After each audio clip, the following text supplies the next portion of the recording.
Hi everyone. First of all, um, I would like to go through the tutorial 6 on the inflation and unemployment again. So the session that we recorded in class was not really up to the expectation. Okay, so because of the technical glitch, so therefore I decided to record it again and to go through the contents, okay, with more details so that it is more comprehensive. Okay, first of all, I'm sharing my screen on my iPad now. Okay, so let's have a look into this tutorial 6 on inflation and unemployment. So I would like to go through this session again. So I re-recorded. Okay, so I will go through everything from scratch, from the recap to the tutorial questions. So in this session, in this video, I will go through the recap of inflation first, and then followed by the introduction of the theories of unemployment, and then follows by the introduction of Phillips curve, and then follows by the applications in which, okay, we combine the use of ADAS with the Phillips curve. Okay, and that's when we'll start to link to the practice tutorial questions as well. So first of all, let's look into the meaning of inflation first. So when I say inflation, inflation from a layman term means that the prices of the goods and services becoming more and more expensive. That's what we usually hear, okay, from a layman perspective. So therefore, in macroeconomics, we define inflation as a general rise, okay, a general sustained rise. That means it happens continuously, okay, a general sustained rise in the price level of goods and services, okay, in an economy over a period of time. So that means that the price level of the goods and services in the economy continues to rise. So the keywords over here is a general sustained rise in the price level of goods and services in the economy. Okay, so this is why things becoming more and more expensive. So this is why you also hear that when we say that is inflation, that means we are saying that the cost of living is increasing. Cost of living is increasing. The same amount of money does not buy you as much of goods and services as compared to before. So that means that the real value of money, the real value of money is declining. So that means that your real purchasing power is falling down. The same $100 that you have is not able to buy you the same amount of goods and services as compared to before. Okay, so that's the meaning of inflation. Okay, so if you understand inflation from a layman perspective, right, it works like this. So in micro, you learn that shortages will always cause the price to go up, right? Shortage will cause the price to go up. Same thing when you put it into a macro perspective. Inflation happens, first of all, from a layman perspective, is because of too much of money supplies is being circulated in the economy. So everyone gets the money so easily, and therefore people to start to spend like crazy. Okay, so people start to spend like crazy, buy whatever goods and services that they want. So people start to spend like crazy, but the goods and services or the total outputs in the economy are limited. So there are too much of people buying goods and services until the extent where we don't have enough the total outputs to sell to these people. So you can think about like this. Let's say I have this one item here. I have this one item, only one. But there are 10 people wanted to buy from me, but I only have one item here. So in order for me to sell this item, I have to make the price higher to be able to sell to the people who can afford to pay this price. the only person who can pay this high price. So this is why when there's a shortage here, as you can see, people spend like crazy, but the total output is limited. What happened is because of these shortages, it will cause the price level of goods and services to go up. And that also links to the idea of inflation. Okay, so this is why we usually hear that when there's too much of money being circulated in the economy, that could result in inflation. And now we are going to look into it in more details, in which we are going to look into the types of inflation. There are two main types of inflation, or we can call it as the causes of inflation. So let's look into the two types of inflation. Okay, so when we talk about inflation, it can be divided into two types or two causes. The first one is what we call as demand pull inflation. When I say demand pull inflation, as the word suggests, okay, is caused by the total demand in the economy. So demand pull inflation is an inflation caused by rising aggregate demand that is not matched by the aggregate supply in the economy. So people spend like crazy, and the total demand in the economy is way more than the total supply in the economy itself.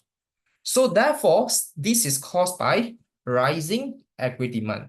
So when we talk about aggregate demand, we are referring to the four components, which are consumption, investment, government spending, and net exports. So as long as any of these components are increasing, it will result in the shift of AD curve rightwards. That means AD is increasing, total demand is increasing, and that is what we call as it result in demand pull inflation.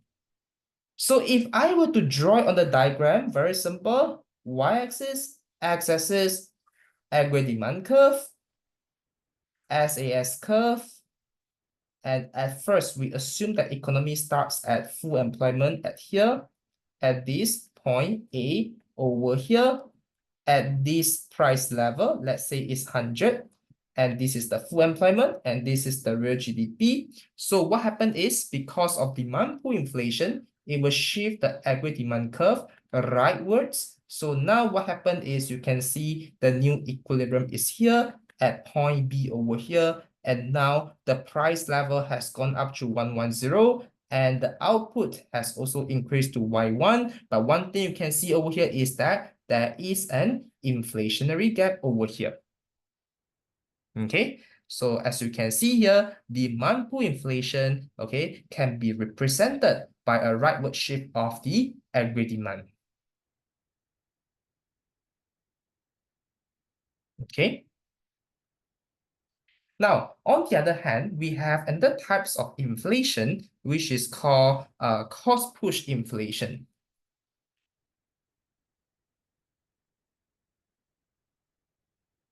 Okay, cost push inflation. So when we talk about cost push inflation, okay, is caused by rising cost of production, okay, that result in a decrease of short-run aggregate supply curve. So as you can see, the words cost itself, that means it's caused by rising cost of production. So example, when we say a rise in inputs, a rise in price of inputs, sorry, a rise in the price of inputs, a rise in the price of raw materials, a rise in the price of resources, all this will affect the cost, and therefore that will shift the SAS curve leftwards, and that result in cost push inflation. So same thing, I can show it on the diagram here. Y-axis, x-axis, origin. This is the price level. This is the real GDP. And this is the aggregate demand curve. And this is the SAS curve. and this is the LAS curve, and we are assuming the economy starts at full employment at point A at this price level of 100. Now, when SAS curve shift leftwards, so what you can see here is SAS curve shift leftwards, and now this is the new equilibrium, which is at higher price level and lower output at Y1. And here you can see the economy is operating below the full capacity, and you can see there is a recessionary gap over here, or we call it as deflationary gap. And one thing over here, you can see that the price level is higher, followed by lower real GDP. Here, we can also call it as a situation called stagflation. So what do you mean by stagflation? So stagflation means that it's a situation that usually happens in the cost push inflation, in which there is a rise in the price level, followed by a fall in the real GDP. That means there could be some people being made unemployed over here. So therefore, stagflation is a situation in which there is a rise in the price level, followed by a fall in the real GDP, indicating that there could be some people being unemployed. And this stagflation usually happens when there is cost push inflation itself. So these two are the main two types of inflation. Okay, and that's the first thing here in terms of the theory of inflation itself.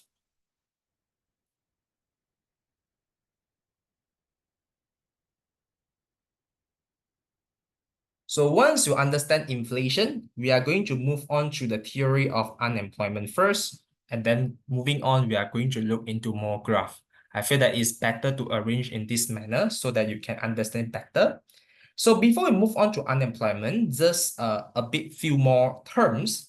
So now you understand the meaning of inflation already. So like for example, let's say in 2019, let's say the inflation is 6%. So let's say the inflation rate, this is the inflation rate, and this is the inflation symbol. So let's say in 2019 is 6%. In 2020, let's say the rate is 4%. And in 2021 is, let's say, 2%. And in 2022, and it becomes, let's say, negative 3%, for example. Now, from 2019 to 2020 and 2021, you can see that the numbers are still positive, but the value gets lower and lower. That means that there is still inflation, but it is growing at a slower pace. We call this as disinflation. Common mistake is that students always thought that when the value gets lower, right, that means that there is no more inflation. That's wrong. There is still inflation, okay, that as long as the values are positive, okay, there's still inflation, okay, there is still inflation, but at a slower pace. That means the price level is still increasing in 2020 and 2021. It's just that it is increasing at a lower rate. So remember, as long as the values are positive, there is still inflation. It's just that it is growing at a slower pace. Until the extent when the value turns into negative, then only we say that there is no longer inflation, and we call it as deflation. That means that the price level starts to go down. If not, price level is still increasing, even though there is disinflation. So two terms over here, disinflation and deflation over here. Okay, some terms.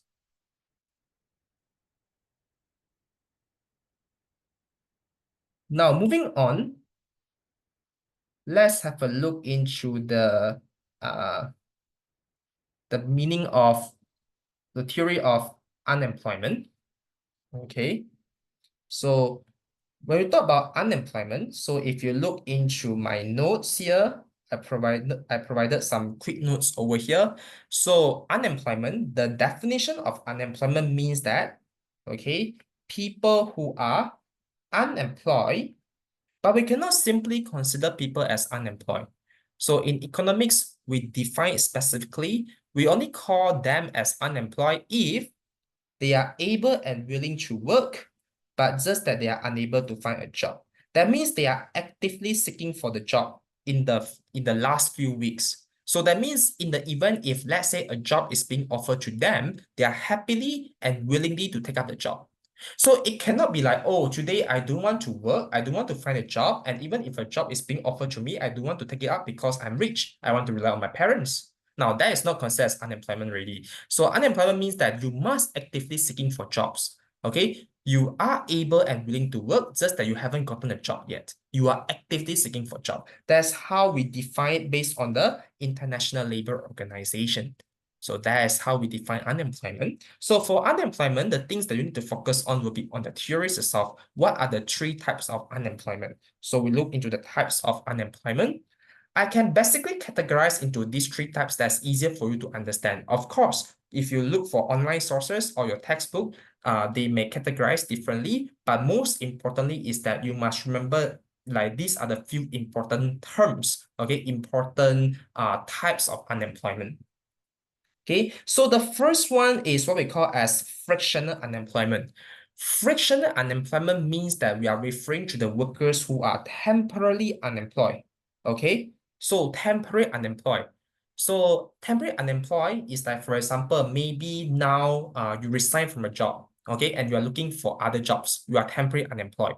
Or you are a fresh graduate, okay, you are looking for jobs, okay, temporary unemployed. Or you are in between jobs, okay, like what do you mean by that? Like for example, let's say you are an actor. Okay, so let's say at this moment, no one is actually looking for you to film a movie. So therefore, in that period, in that few months, you are temporary unemployed. So that falls under the category of frictional unemployment. Same thing like, for example, let's say you are a lawyer. Let's say in that few months, you don't have any cases. So therefore, you are temporarily unemployed during that period. We will not consider as a total unemployment because you are still a lawyer. It's just that you don't have cases during those few months.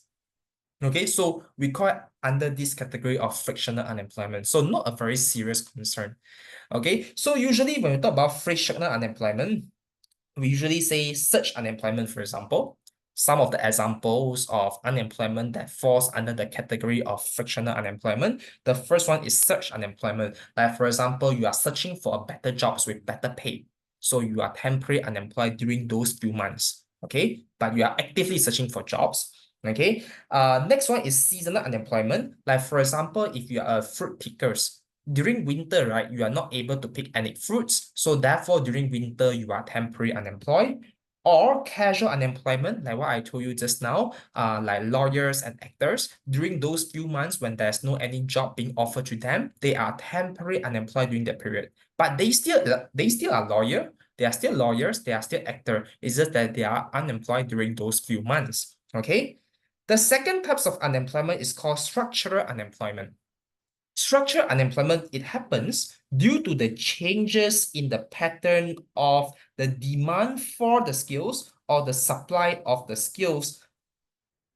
Okay, that means what? That means let's say there is a change in the demand for the skills, or there's a change in the supply of the skills. Let's say the skill is no longer in demand, or the skills have been made redundant. We don't need those skills anymore. And therefore, these people who have been looking for these jobs, they'll be made unemployed and they cannot switch to other jobs. Why? Because of the occupational immobility or geographical immobility.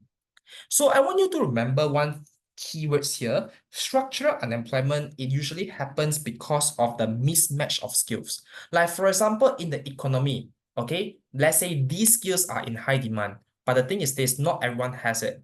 Okay, so therefore, because of the mismatch of skills, like for example, let's say you could be very good in coding, you are very good in running data analysis with the use of the Python, R, Stata, with all these coding program. But what happened is these skills are not really in demand in your country. So therefore, you see there's a mismatch of skills over here. Now, one of the better example is like this. For example, let's say you go to shopping mall, there are always cashier, right?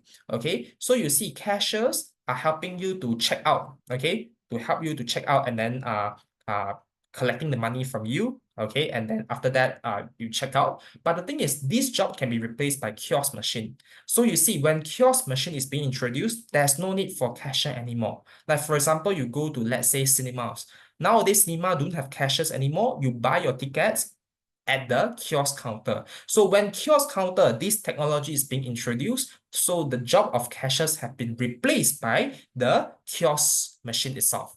So here you can see that the demand for the skills of the cashier is no longer needed because it has been replaced by technology. And those workers who only work as a cashier all this while, they will be unemployed. They will be structurally unemployed. Why? Because their skills are no longer in demand. And they are not able to switch to other jobs because they don't have other skills. So because of their occupational immobility, they cannot simply move between different jobs because they don't have the relevant skills. They are being made structurally unemployed. So structural unemployment here, as I say, it happens due to the changes in the pattern of the demand for the skills or the supply of the skills. Means that it usually happens because of the mismatch of skills.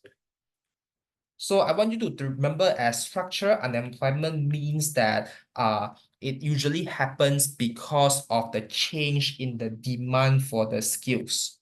Okay, the skills are no longer in demand, being made redundant.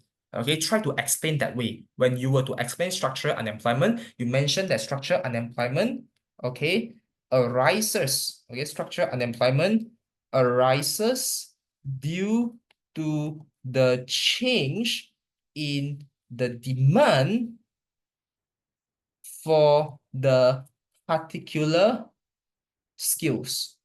Okay, try to elaborate a bit more. Like for example, skills are no longer needed or skills are redundant, no longer needed. So therefore, the skills that you have are not even being demanded anymore. Okay, the country does not need anymore, the industry does not need anymore. So because of this, you are being made structurally unemployed. So the keywords I want you to write is arises due to the change in the demand for the particular skills. Your skills are no longer in demand or being made redundant. Okay, and you can't switch to other jobs because of occupational immobility or geographical immobility. You can't switch between different jobs. You can't simply move between different locations. Okay, so it's something to do with the demand for those particular skills. Now, what are the examples? First of all, we have technological unemployment. Like for example, your jobs have been replaced by technologies and therefore the skills are no longer in demand. Okay, regional unemployment, like for example, let's say you have been working in, let's say, Selangor, okay, and then what happened is your firms, your factory moved to, let's say, other countries already, let's say Singapore, and you can't move to other countries because you have family commitments. So because of your geographical immobility, you are not able to move to other countries, and therefore you are currently being structurally unemployed because your skill is no longer in demand in your region already. Okay, it has been moved to other countries. So therefore, because you can't move as well, you can't move together with the factory, and therefore you are being made unemployed. Same thing for international unemployment as well. Like for example, factory move to different locations, different countries, and you can't move. So therefore, your skills are no longer in demand in your area, in your country, or in your region. So therefore, you are being made structurally unemployed. So again, it's something to do with your skills are no longer in demand. So here we are assuming that your skills are so highly demanded by the factory, the only factory in your area, in your country. But now the factory moved fully. So now no one wants your skills anymore. And you can't move to other locations. You can't move to other jobs. You can't move to other countries because of the occupational and geographical immobility. And therefore, you are being made unemployed. So you see, for frictional and structurally unemployed, right, actually, both still can be considered as normal, usually will be there in the country. You see, frictional is very minor, not a concern because it's a temporary unemployed. Structural unemployment is like due to the mismatch of skills. Your skills are no longer in demand, are being made redundant. So therefore, it is normal to happen in every country. So this is why in econs, we have this term called natural rate of unemployment. Means what? You see, it is impossible to achieve zero unemployment. We can't always say that because every period, every time, there will definitely be some people being made unemployed or like temporary unemployed. Okay, so therefore, when we say natural rate of unemployment means that we are assuming the people in the country majority of them already employed. We have already achieved full employment. Majority are being employed, okay? But we don't see that it comes to an extent where there is zero unemployment. There are still unemployment, but the unemployment are like frictional unemployment or structural unemployment, which is not really a concern to the countries or to the government. So therefore, when I say natural rate of unemployment, means that the country, okay, we are assuming at full employment, majority of people having a job, working at the current wage rate, okay, but not zero unemployment, but they are frictional and structural unemployment, which is not so much of a concern. Okay, but what concerns the most to the government or to the country is what we call as the cyclical or demand deficient unemployment. This is the unemployment caused by the business cycle, usually is associated with a slump or a downturn in the economic activity, like for example, falling aggregate demand. Like for example, the economy is not doing good, having recession, and then there's a fall in aggregate demand. So what happened is a lot of people being made unemployed when the economy is not doing good. Now, if this unemployment happens, then it is more of a severe one, which is the concern to the government, for the government to take action. Okay, so therefore, when we talk about cyclical unemployment, it's caused by falling aggregate demand, caused by the downturn of the economy. Therefore, people are being made unemployed. So therefore, if you look into a tutorial question 3 here, if you look into the situation, they were talking about the Greece unemployment rate. Okay, they were talking about like the situations or the issues happen in Greece economy. Okay, so therefore you can see that here they talk about they have deep cuts demanded by its creditors. Okay, and then laying off the thousands of the employees, and then youngest workers were the hardest hit. Okay, so with a lot of people being made unemployed, okay, and then the jobless rate climb up a lot, okay, and also the number of people working has fallen down as well. And one of the main reasons is because Greece itself they have too much of debts. Okay, they're having a lot of economic issues, and this is why it actually caused their country to be in this situation. So for this one, we describe the situation more towards cyclical unemployment.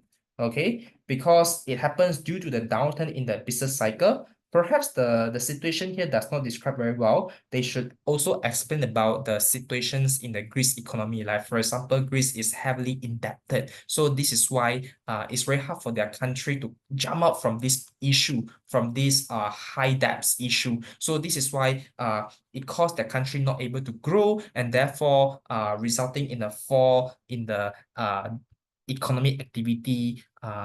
Therefore, you can see business are laying off workers, young people cannot get a job, and more people being unemployed, and government can't do anything because they are running out of money. Okay, so therefore, if they describe like that, it will be easier for you to see that it's a cyclical unemployment. All right, so therefore, you can see it's caused by a downturn in business cycle, associated with a fall in the aggregate demand, and you can see unemployment rates are climbing up. Okay, so you can see that it's due to like what they mentioned, the deep cuts itself by the creditors, laying off thousands of public employees. That means what? That means that this unemployment is as a result of economic conditions. Okay, so therefore, this contribute to the cyclical unemployment that we mentioned just now. Okay. So this part over here about the unemployment is theory only. You don't have to know any of the calculations of the labor force or the unemployment rate, okay? But you just need to know the theories of unemployment itself. So remember, like for example, when you look for other sources, you can see that they can actually put it like this as well, in which they categorize more different types of unemployment with its meaning. You can go through that as well. As long as you are able to explain the types of unemployment, then go ahead. All right. For me, for simplicity, I just categorize it into frictional, structural, and cyclical, so that it's easier for you to give you a picture to understand the different types of unemployment itself. Okay, so this one is a simpler version. Maybe you can have a look into it and then to understand the meaning itself so that you are able to explain the terms. Like you must be able to explain what does it mean by seasonal unemployment, what does it mean by structural unemployment. Okay, so for you to read, okay, but I would say the main important one are the frictional, structural, and cyclical. So remember, frictional and structural are the not so serious one, not much of a concern. It is under the category of natural rate of unemployment. That means we assume everyone is employed, the country is at full employment, okay, but not zero unemployment because there are still some people being temporary unemployed, frictional or structurally unemployed, okay? So we are done with the concepts of unemployment, okay? And now the next one that we are going to look into will be on Phillips curve. Okay, Phillips curve. Let's understand Phillips curve first, and then we'll move on to the application side. So first of all, let's understand Phillips curve. Phillips curve is a curve that's been introduced by Bill Phillips. He proposed that there is always a inverse relationship. There's always an inverse relationship or negative relationship between inflation and unemployment. Means what? Means inverse relationship means that there is always a trade-off. A trade-off of what? A trade-off of inflation and unemployment. So remember one thing, when we were talking about Phillips curve, we looked into the two variables, which are inflation and unemployment, the two main concepts that we had just talked about from the beginning of the class. Okay, so we say that when we combine these two concepts together and put into this Phillips curve, we can see that there is an inverse relationship between these two variables. That means that when the unemployment is low, inflation will be high. When unemployment is high, inflation will be low. So therefore, we can see that there is inverse relationship. One up, one down. So this is the concept being introduced by Bill Phillips itself. So how the graph looks like. So first of all, you have y-axis, you have x-axis. So on the y-axis is inflation.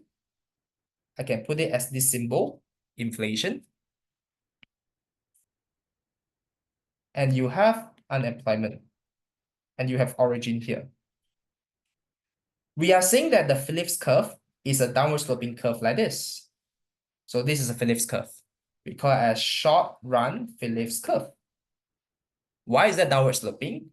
So we can understand from different way of interpretations and different ways of meanings. So let's say, for example, we assume that the country start with this point A over here, okay, and this inflation, okay, let's say the inflation rate of, let's say, 2%, and let's say at the unemployment rate of, let's say, 6%, for example. Okay, so what happened is we assume that, okay, like what Bill Phillips proposed, okay, the higher the inflation, the lower the unemployment and vice versa. Okay, so what do I mean by that? So for example, let's say now when unemployment being reduced to point B, okay, from 6% to 4%, what happened is inflation will start to kick in from 2% to 4%. So do you realize one thing over here, which is when unemployment becomes lower, inflation rate becomes higher. Why? Okay, so we can understand it from different perspective. Okay, one of the perspective that you might come across from the textbook is like this. So whenever the unemployment is high, let's say 6% initially in the beginning of this scenario, let's say the government would like to reduce the unemployment. So they will use expansionary policies like expansionary fiscal policies. So when they use expansionary fiscal policies, right, is part of the aggregate demand, part of government spending, part of aggregate demand. So that could result in demand pull inflation. Okay, so you see, first inflation kicks in over here already when government try to reduce unemployment. Second thing is, what happened is when, let's say now, the unemployment has reduced. Okay, that means more of the people are getting employed. Okay, so what happened is they are very confident already. Okay, so therefore, if employers were to look for workers, right, it's very hard to recruit workers already because majority of people have already been employed. So what happened is in order to hire workers, they must pay them higher wages. In fact, workers will ask for higher wages as well because majority of people are being employed already. Okay, so they will demand for higher wages. Now, higher wages, that means higher labor costs, higher cost of production, and that result in higher cost push inflation. So second, inflation being kicked in.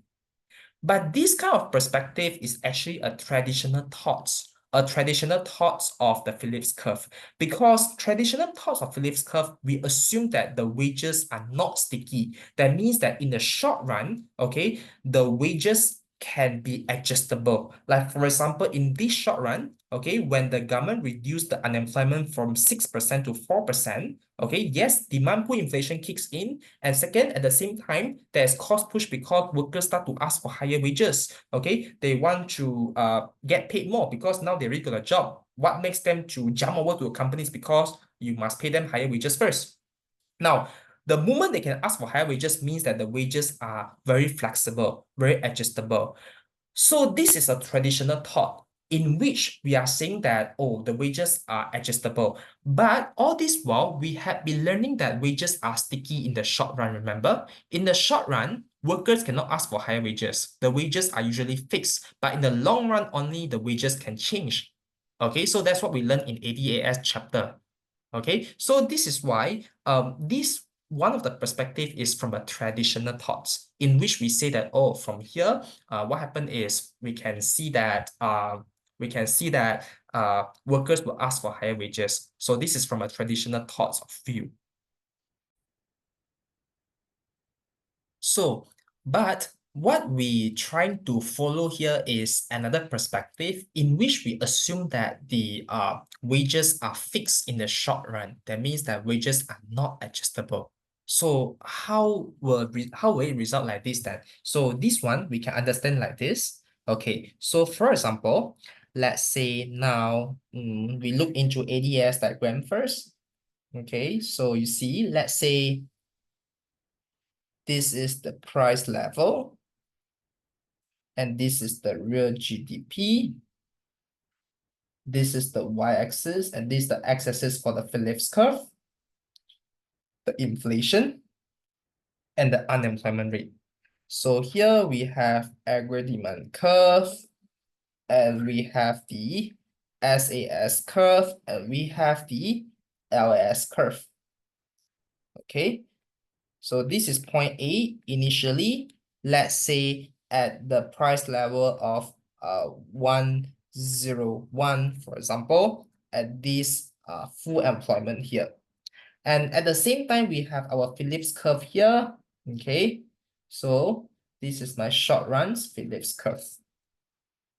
Okay, now when we talk about Phillips curve, we have short run, at the same time we have long run as well. So long run, it will be a vertical straight line. It corresponds to our long run aggregate supply curve as well.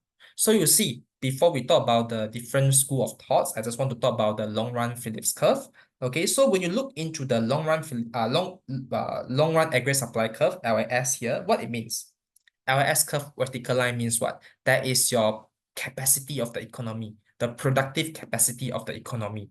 Right? Remember when we talk about LAS, that is the capacity, the max of the productive capacity of the economy. Okay? That means there's the maximum level that the economy can be producing at.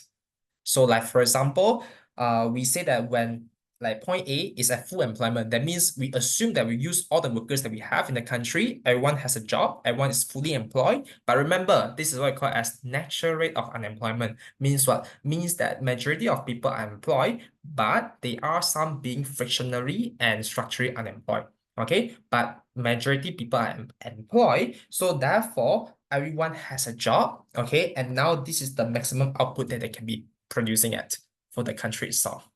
Okay, so LAS curve, okay, corresponds to the long run Phillips curve as well. Long run Phillips curve is a vertical line like this.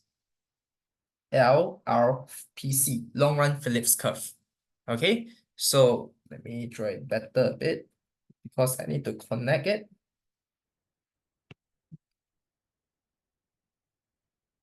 Okay, why is that vertical line as well? Is because it's the same thing like LS. Why? Because here we say that this rate of unemployment rate, let's say this is 4%. Let's say this 4%. This 4% of unemployment rate is what we call as the natural rate of unemployment. That means it's not so much of a concern. That means that 4% of unemployment rate over here is like majority are like frictionally and structurally unemployed. So not so much of a concern. So that shows the maximum capacity as well. Like, this we are utilizing all the workers really up to the max. And now what we left over here, the people who are unemployed is just those frictionally and structurally unemployed. So therefore, here when we say the economy is operating at full employment, we're also assuming that it starts from this point A over here. That means that we utilize all the workers already, leaving with only few people being unemployed at 4%. And these are those natural unemployed, or what we call as frictionally and structurally unemployed. So therefore, you can see here at this one here, you can see unemployment is 4% and inflation is only 1%. Okay, 1%. So long run Phillips curve over here is vertical line. Why? Because here, if later on the price level is increasing, okay, let's say here in this scenario, later on the price level is increasing, it will result in inflation, but the unemployment is fixed there already. Okay, so that's actually what the Keynesian proposed as well. Like not Keynesian, sorry. That's what the Milton Friedman proposed. They say that in the long run, right? Okay, so for long run Phillips curve, okay, for long run Phillips curve, Milton Friedman proposed that in the long run, right, the Phillips curve, there is no trade-off. In the long run, there is no trade-off. Okay, no trade-off means what? Means that inflation, okay, and unemployment has no trade-off. There's no more negative relationship. Okay, that could be like, for example, unemployment goes up, inflation also goes up. Or inflation goes down, unemployment also goes down. There's no trade-off. There's no longer one up, one down. So what this person proposed is that in the long run, there's no trade-off between inflation and the unemployment. Okay, unlike what is being proposed in the short run, there is a negative relationship. There's a trade-off. So therefore, in the long run over here, we are saying that the unemployment is always there, but the inflation, can go up further and further, something like that. Okay, so here, long run Phillips curve, we assume that it's a vertical straight line. Now, back to the one that we are talking just now.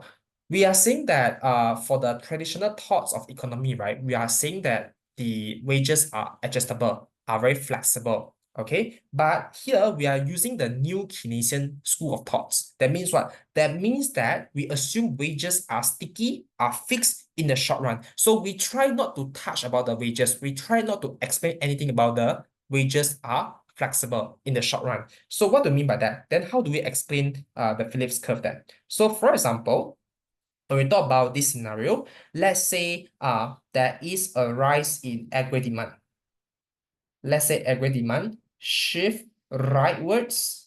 Okay, so aggregate demand shift rightwards, and now it result in point B over here. So point B over here, you can see that the price level has gone up to 103 higher, and output has also gone up to Y1 higher output as well, higher price level. Okay, so what happened is you can also see that there is an inflationary gap over here as well, right? Okay, so now I want to translate this into the Phillips curve. Okay, so you see, what you can see here what you can see from this diagram is that when AD curve shift rightwards, what happened is it will cause the price level to go up. Now for SAS curve over here, we do not touch it because I say already, we assume that wages are sticky. So, workers cannot ask for higher wages. So what happened is in the short run, when wages are sticky, like what you learned in your ADS topic itself, when price level becomes higher, become an incentive for the producers to produce more, while money wages are constant. So you can see the SAS curve here has no any shift, but only movement along the straight line. And you can explain this by using the profit incentive effect itself. Okay, so that means what? That means now AD curve shift rightwards that cause the price level to go up. And therefore, when price level goes up, producers will intend to produce more, while the money wages are constant, are fixed, are sticky in the short run. So this is why we try not to touch about the wages. Okay, so therefore now it moved to point B over here. So you can see that after AD shift, there is a movement along the SAS curve here. The movement along the SAS curve here from point A to point B. No shift. Nothing to do with wages. We do not want to touch about wages. We do want to talk about wages. Okay, so therefore now I can reflect this on the Phillips curve itself. Okay, so therefore here you can see higher price level means higher inflation. Okay, and then output becomes larger as well. Real GDP becomes higher, right? Okay, so real GDP becomes higher, and I already say the producers try to take advantage of this by producing more because of profit incentive while money wages are constant. Okay, so this is why here we can translate into a Phillips curve into this region here, point B. Why is that so? Because you can see higher inflation rate, which is 3%, connecting to here, and then followed by a fall in unemployment to, let's say, 2%. Okay, so remember one thing over here is that here we assume that wages are fixed. Okay, so this is why unemployment here falls is because producers take advantage of it by actually hiring more workers to produce more while the wages are still the same. So this is why, you can see a clearer picture once you understand this school of thoughts. So this is why we can combine the use of ADAS with the use of the Phillips curve itself. Okay, so this is why from point A to point B, after the shift of AD curve, yes, price level goes up, output also goes up. And once you can understand this movement along the SAS curve, because of the profit incentive, producers trying to produce more. They take advantage to produce more by how? By hiring more workers, by asking workers to work overtime. Okay, so that's why that reduce unemployment. Okay, so that's why they reduce unemployment. They are not like paying higher wages or what. No, don't talk about wages. We assume wages are fixed in the short run. So this is why in the short run here, wages are fixed. But producers want to take advantage of higher price level. They go and ask them to overwork, hire them, hire more workers. Okay, hire them to do overtime. So this is why unemployment fall from this 4% to 2%. And now inflation also kicks in as well. Again, you can see the trade-off here in the short run on the Phillips curve itself. Okay, so the reason why I spent some time to talk about this is because I want you to see a different perspective. Okay, I want you to see from a different perspective to understand the Phillips curve itself.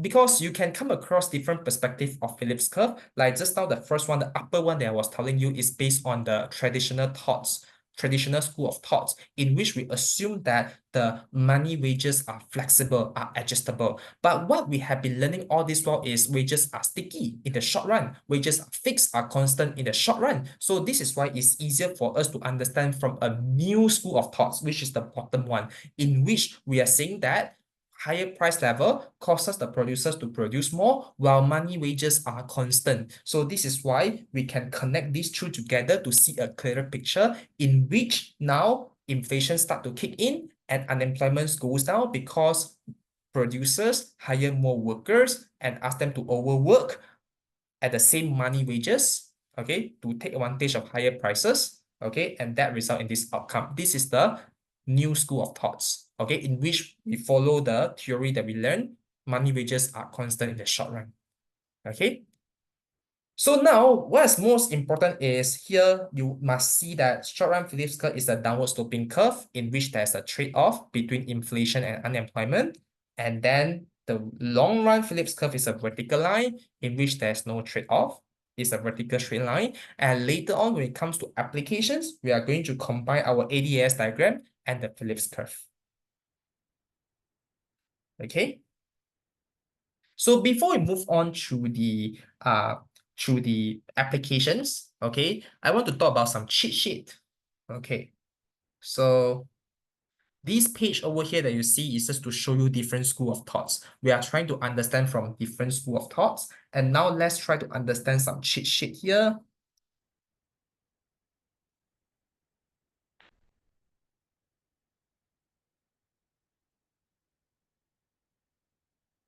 Okay, so this cheat sheet here is easier for you to be able to understand the impacts after you look into the scenario. Okay, so let's say, for example, because I want to start to combine ADAS with the use of Phillips curve.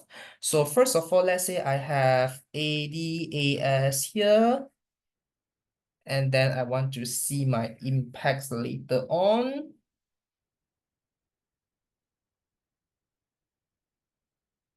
And then I want to see the impacts on Phillips curve. Okay, let's look into the first scenario. Let's say first scenario, AD curve shift rightwards. So what happened to the price? Let's try to imagine. Let's try to imagine visually, okay, imagination. When AD curve shift rightwards, what happened to the prices? If you draw it out, you will know the answers, but now I just want you to imagine. Okay, so AD shift rightwards, prices, the price level will go up and output will go up. So output go up means my real GDP is going up. So therefore, price level goes up. That means that inflation has been happening. So inflation is increasing. Okay, inflation is increasing. Now, output is getting higher, higher real GDP. That means that unemployment is going down, right? So because like what I say here, unemployment, the output is increasing, so unemployment goes down. Okay, so you see inflation is going up, unemployment is going down, one up, one down. That can be shown by the movement along the Phillips curve. Okay, so this can be shown by the movement along the Phillips curve, like what we have seen just now in the example. So if I were to draw the diagram, this is my y-axis, this is my x-axis, okay, this is my origin, this is my inflation, and this is my unemployment. And let's say this is my short run Phillips curve. Okay, this is my SRPC, and this is my long run Phillips curve. Okay, so let's say at first it starts with this point A. At first is here. Okay, let's say at the inflation rate of, let's say, 4%, and then the unemployment rate of 5%. Okay, so what happened is when AD increases, okay, when AD increases, okay, that result in inflation, or what we call as inflationary gap. Okay, so it will goes to this region over here. Okay, why? Because you can see higher inflation, let's say 6%, and lower unemployment, okay, which is, let's say, 2% over here to point B. Okay, so you can see higher inflation and lower unemployment. Okay.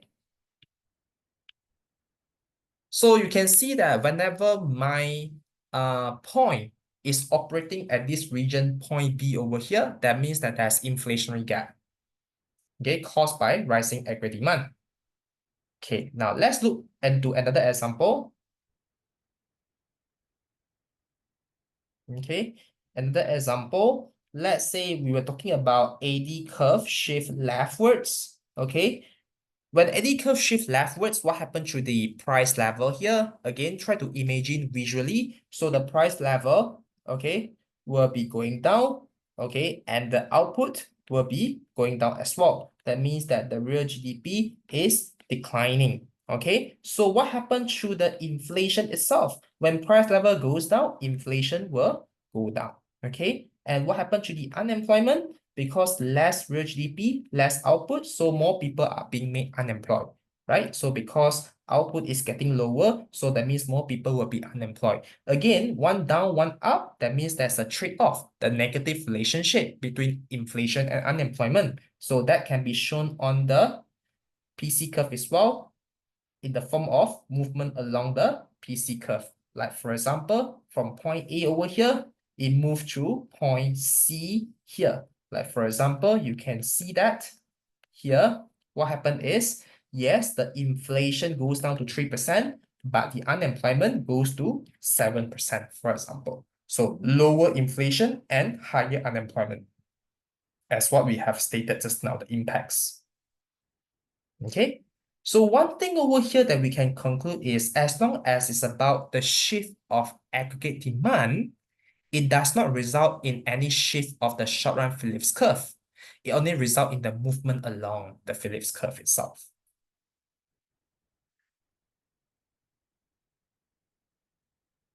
The third scenario, let's say there is negative supply shock. Like for example, now SAS curve shift leftwards. This is what we call as negative supply shock. Okay, negative supply shock. So when SAS curve shift leftwards, what happens to the price? Price will goes up and then output will goes down. You can try to draw it out and see whether you can get the same answers. So price goes up and your real GDP will go down. So what happened to the inflation? So inflation will go up because higher price level. And what about unemployment? Because here we have already said that output is going down. So that means unemployment here will be going up. More people being made unemployed.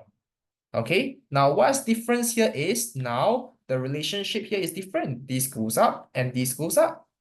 So it's a positive relationship here, like what the Milton-Friedman proposed, right? That means what? That means there's no negative relationship, there's no trade-off. But in fact, here is a positive relationship. So this one, it can be shown by the shift of the PC curve. Okay, so this can be shown by the shift, okay, the shift of short run Phillips curve. How it looks like. So first of all, we have y-axis, x-axis, origin, inflation, and unemployment. And we have this long run Phillips curve, which is the vertical straight line. And we have this short run Phillips curve over here. Okay, so at first it is at this point A, okay, at this 4% of inflation and this 5% of unemployment, for example. Okay, so what happened is when SAS curve shift leftwards, okay, what happened is it will result in SRPC to shift as well, but shift left or right. Now, first of all, see the impacts. You want to show higher inflation and higher unemployment. So means what? Means I must go to the region on the right. So therefore, the SRPC curve will shift rightwards. So from SRPC, shift to SRPC1. And here, for example, it result in, let's say, here, point B, you can see that inflation is higher at 5% and unemployment is higher at 6%. And that shows the impacts here. Okay, so therefore you can see one thing here. When SAS curve shift leftwards, it shift the SRPC curve to the right. Okay. One more example to give you a clearer picture. Okay, so for example, there is a positive supply shock. SAS curve shift rightwards. Okay, so when SAS curve shift rightwards, what happened to the price? Price level will goes down and then output will goes up. That means what? That means the real GDP will go up. So this is caused by positive supply shock. Okay, positive supply shock. So what happened to the inflation? Inflation will go down because lower price level. And what happens to the unemployment? Unemployment will goes down as well. How do I know? Because here you can see that the output is increasing, more outputs being produced. That means more people will be employed. So therefore, unemployment will goes down. Inflation also goes down because of lower price level. So this is a positive supply shock. So you see it's a positive relationship here, no trade-off, and therefore we can show this in the form of the shift of the short run Phillips curve. And how the graph looks like, same thing, we have y-axis, we have x-axis, we have the origin here, we have inflation, we have unemployment, we have our short run Phillips curve over here, okay, and we have the long run Phillips curve over here. Okay, at first it's at point A over here, at this 4% of inflation and 5% of unemployment. Now, which region or which area that it goes to when SAS curve shift rightwards? Now I want to show lower inflation and lower unemployment. So it will be the region on the left. Okay, so therefore I can draw it here. It shift to the left here. SRPC 1 is shift leftwards to somewhere here. Point B, as you can see that the inflation becomes 2% and the unemployment becomes 3%. So lower inflation and lower unemployment. So what can we see over here? When SAS curve shift rightwards, okay, it will cause the SRPC curve to shift leftwards. That result in point B. Lower inflation and lower unemployment. So overall, what we can conclude? If it's about the shift of AD curve, it will only result in movement along. If it's only about the shift of AD curve, it only result in movement along the PC curve. If it's about the shift of SAS curve, the supply shocks, it will result in the shift of the SRPC curve. So that's the cheat sheet that can help you easier to analyze the situation later on.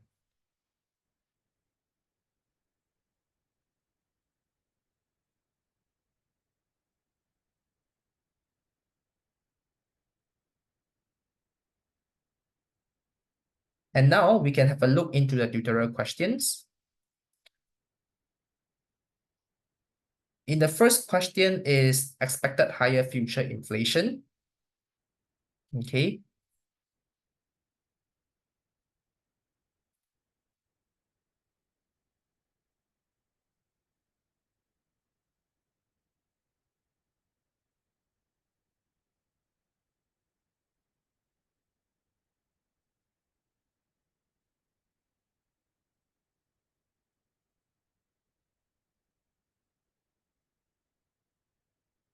When people predict that inflation might go higher in the future, people will start to spend more right now to avoid paying more in the future, higher consumption now. Okay, maybe they will just invest whatever they want right now to avoid paying more in the future as well. So yes, for now, in the short run, that could result in a shift in AD curve. And what happened is, workers will ask for higher wages as well if they perceive that inflation is going to happen. So when workers start to ask for higher wages, okay, then that is when it will increase the labor costs and it will shift the SAS curve leftwards. So AD curve will result in the movement of SRPC curve, and for SAS curve, it will result in the shift of SRPC curve. Let's show this in a diagram. So you have price level, real GDP, aggregate demand, SAS curve, and LS curve. Okay. So let's say at first is at 101 here, and this is the full employment. So it can be translated, okay, into the Phillips curve as well. This is the inflation, this is the unemployment, this is the short run Phillips curve, and this is the initial point.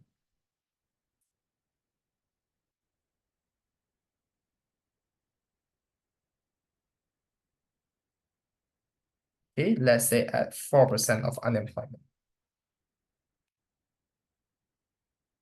Okay. So at first is the point A here.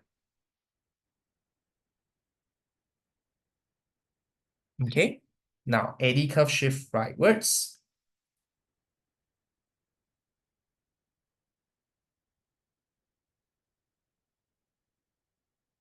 To point B. Now AD curve shift, it will only result in the movement of short run Phillips curve. So higher price level and lower unemployment here. right? Inflationary gap. So it's in this area, this region. Okay, point B. That's not the end yet, because we say that there will be SAS curve shifting leftwards as well, because they will start to ask for higher wages. So go back to full employment.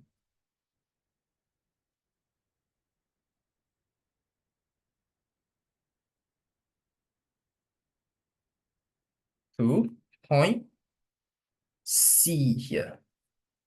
So what can we see here? The price level goes to, let's say, 105. That means what? That means 5%. Okay. Now, what happened is, because this is SAS curve shift leftwards, SAS shift leftwards, that means my SRPC curve shift rightwards. Okay, because now I want to show that, you see, when SAS curve shift leftwards, right? Price levels goes up. That means there is inflation. Inflation goes up. And what happened to the unemployment? It goes back to the original one though. Okay, so that means that unemployment goes back. Okay, because now my output become less. So that means unemployment increase. Okay, so you can see positive relationship here. So that must be represented, okay, by the shift of short run Phillips curve to here.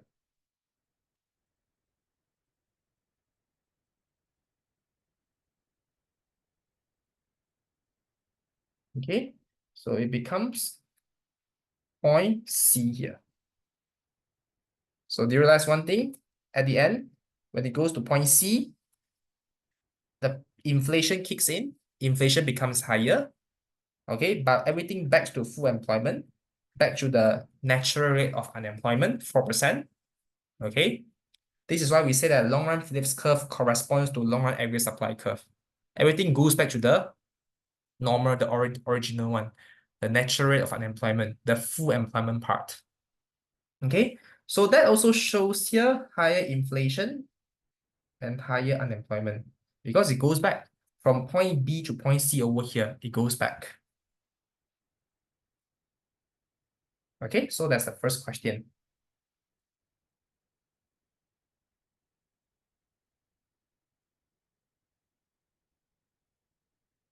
Question 2.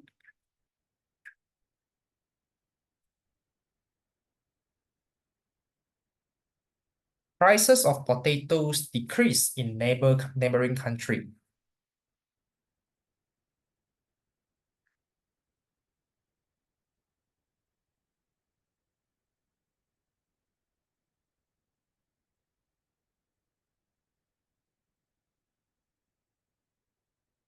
Prices of potatoes become cheaper in our neighbor country. So what happened is more people were buying their potatoes. So less people, less local people, as well as less foreigners will buy our local potatoes. So what happened is it will result in lower net exports, and therefore eddy curve shift leftwards. So eddy curve shift leftwards, they will only result in movement along the short run Phillips curve. Okay, so movement along the short run Phillips curve means what? One up, one down. One inflation goes up and unemployment goes down, or vice versa. So now we can draw it here.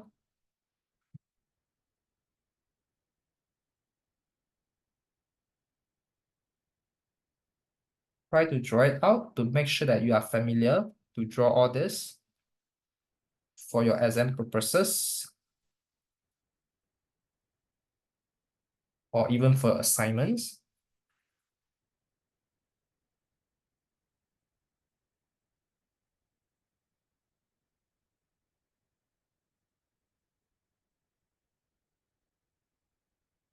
So at first it's at this point A, at this price level of 103, for example. Okay, I simply give the numbers up to you. Okay, and this is my short run Phillips curve.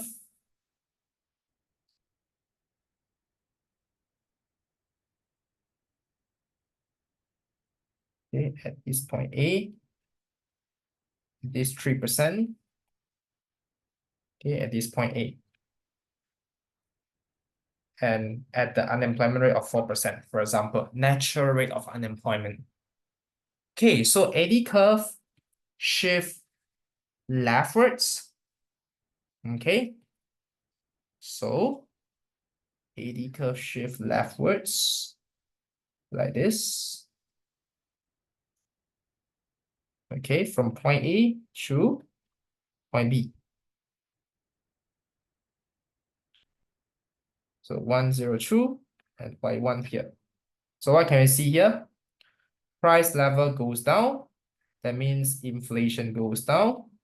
Output goes down as well. That means unemployment increase. One down, one up. So that result in movement. Okay. So therefore, I want to show unemployment goes down. If inflation goes down, unemployment goes up. So that result in point B here. Okay. So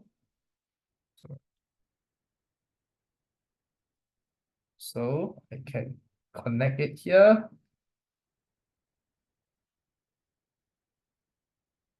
Point B here.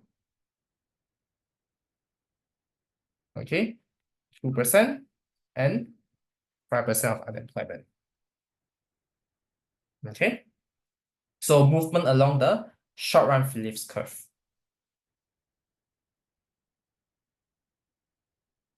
Okay, lower inflation and higher unemployment.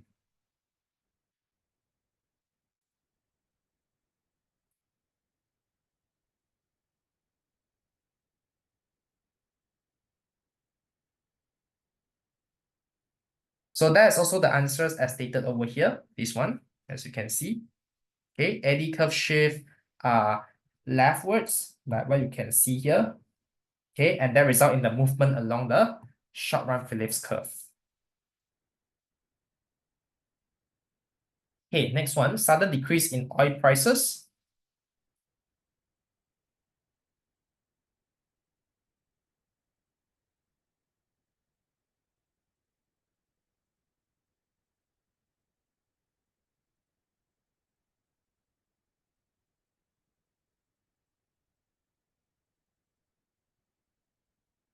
So this is a positive supply shock.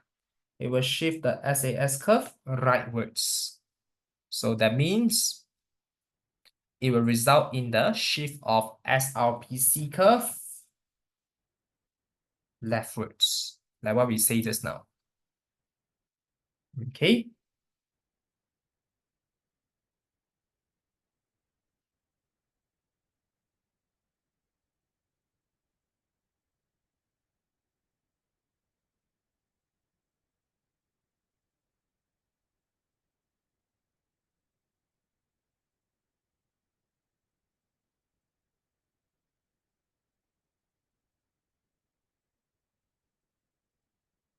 So you have AD curve, SAS curve, and LAS curve. At first, it's at point A. At this 105 of price level, at this full employment. And you have this long run Phillips curve and the short run Phillips curve.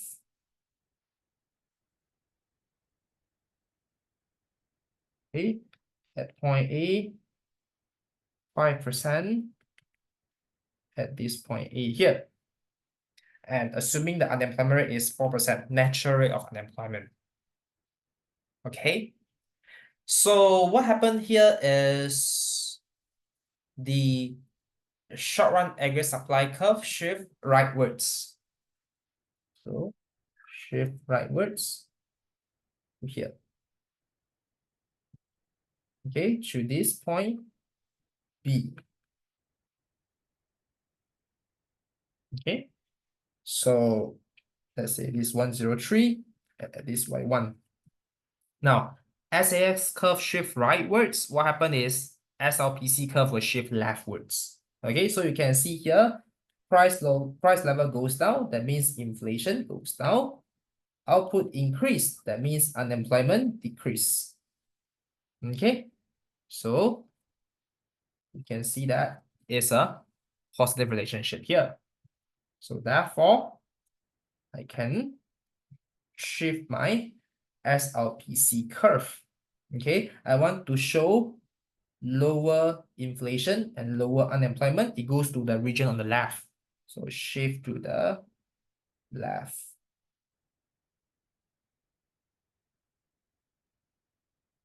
Okay, so shift to the left. Here, 3%. At this point, B. Okay, at this unemployment rate, let's say 2%.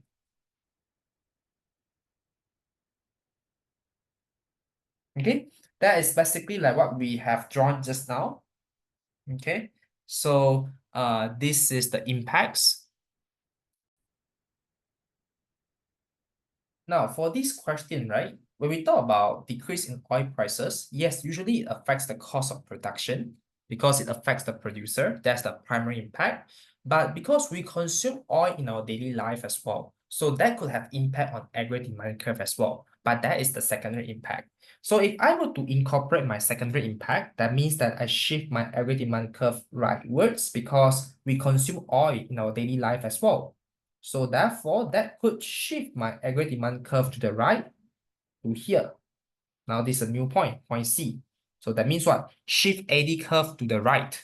So AD curve shift to the right, it will only result in the movement along the short run Phillips curve. So therefore, here we go back to higher inflation and lower unemployment. Yeah, because from point B to point C here, you can see higher price level and then higher output means lower unemployment, right? Higher inflation, lower unemployment. So trade-off. There's a trade-off, negative relationship. So goes to here, point C, same inflation rate, but now unemployment goes even lower. So this is why this first one, when you shift the SAS curve, this is the primary impact, and this is the secondary impact. The first and the second. That's why in your answers, you have these two versions of the answers. One answer with only the primary impact, but the other answers with both impacts.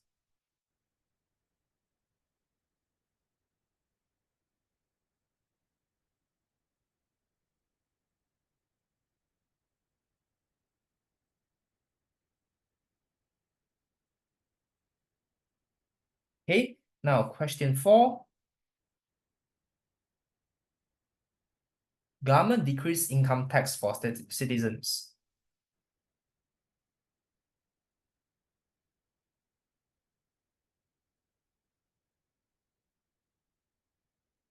Decrease income tax is part of expansionary fiscal policy. So that's going to cause the aggregate demand curve to shift rightwards. Yeah. So that caused the movement along the SLPC curve. Okay, so same thing, we can draw it. Y-axis, price level, real GDP, aggregate demand curve, SAS curve, and LIS curve, point A. Okay, at this price level of 104, and the full employment. Here, same thing. You have Phillips curve, inflation, and unemployment rate. This is the short run Phillips curve. And this is the long run Phillips curve. So at first is at 4%. Okay, at let's say this 5% of unemployment.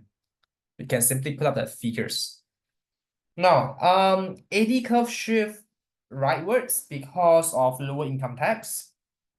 So AD curve shift rightwards to this point B, higher price level and higher outputs means what? Inflationary gap. That means on this region already. So higher inflation and lower unemployment because more outputs being produced. Okay. So you can see price level higher means inflation is higher. Output is higher means unemployment is lower. So you can see here, one up, one down, that results in movement along the straight line on the short run Phillips curve. Okay. Now, moving on to the last question here. Question 2, explain what happens to the Phillips curve when aggregate supply and aggregate demand curve shift. Assume that aggregate demand move first. Now here, we assume ADS shift and how it translates to the Phillips curve. Like for example, if we assume that aggregate demand and aggregate supply move proportionally, like for example, AD curve move this extent and SAS curve move this extent, then we can predict the inflation. From this point A to point B over here, we can predict that there is a 4% increase in the inflation. And it can be translated into the Phillips curve from point A to point B over here, if everything is moved proportionally as what we expect. This is like the first question 1 that we did just now, right? Question 1 that we did, the question 1A. But what happened is in real life, it's not always moving proportionally. Okay, maybe AD curve will shift more than expected or shift less than expected. Okay, so what do you mean by that? So like for example, if let's say now AD curve, okay, it moved way more than what we expected to this blue color line. This one that you can see here, it moved way more than expected. Okay, but the SAS curve still shifting the same. So at the end, where's my new equilibrium? At first it's point A here. Now it moved to point D already. Not point B anymore, but point D.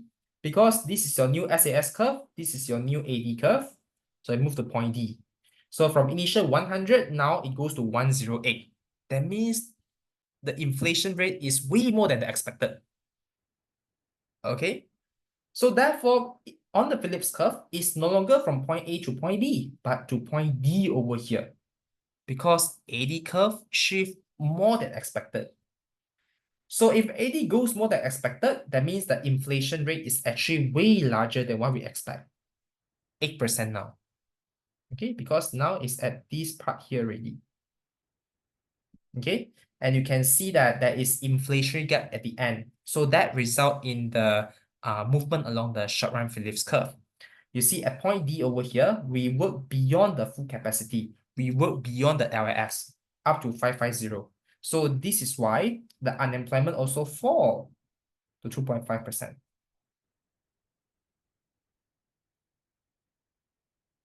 Okay. So it's no longer like this one A to B, but A to D here is because now AD curve, okay, AD, okay, shift more than expected.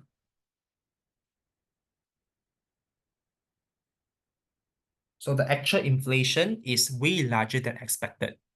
By right, we expect 4%, but now it's 8%. Okay, you can see that we operating beyond the full capacity. You can see there's an inflationary gap here. Right? Okay, so this is why at the end, it results at point D over here. Okay,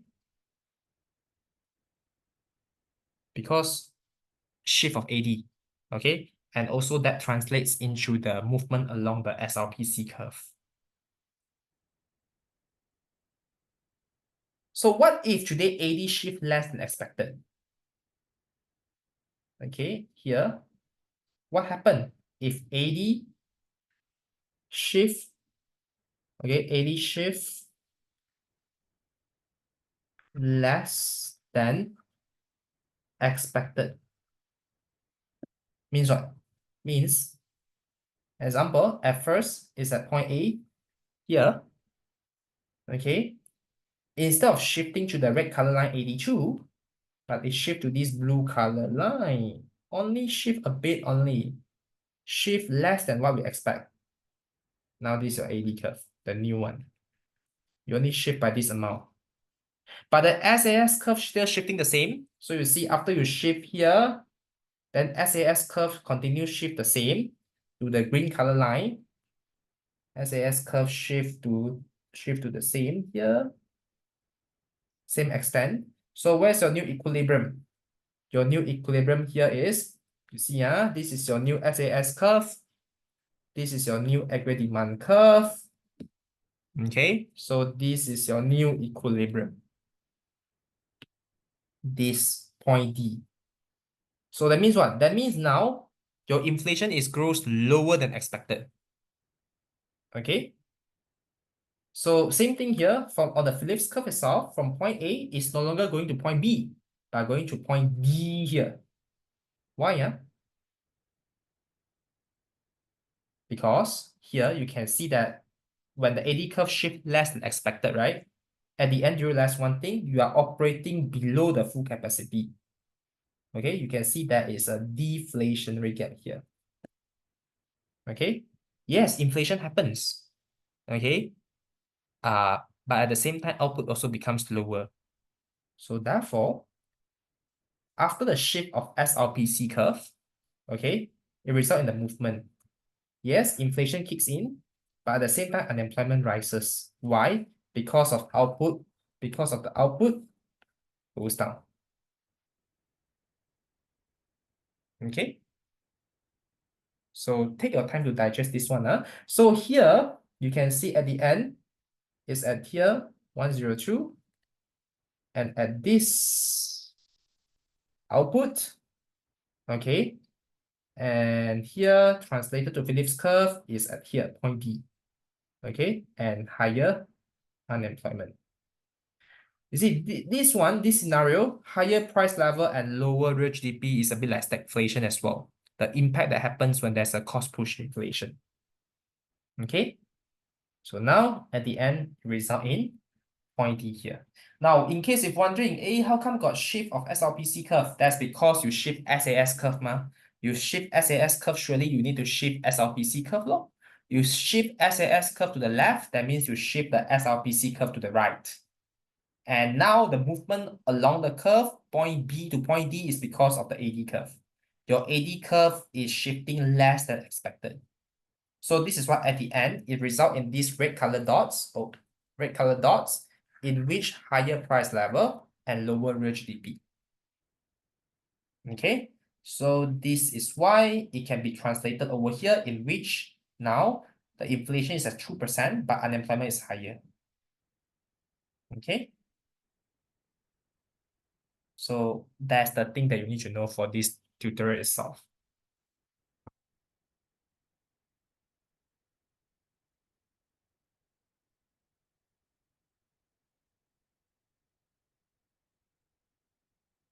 So thanks for watching. Yeah.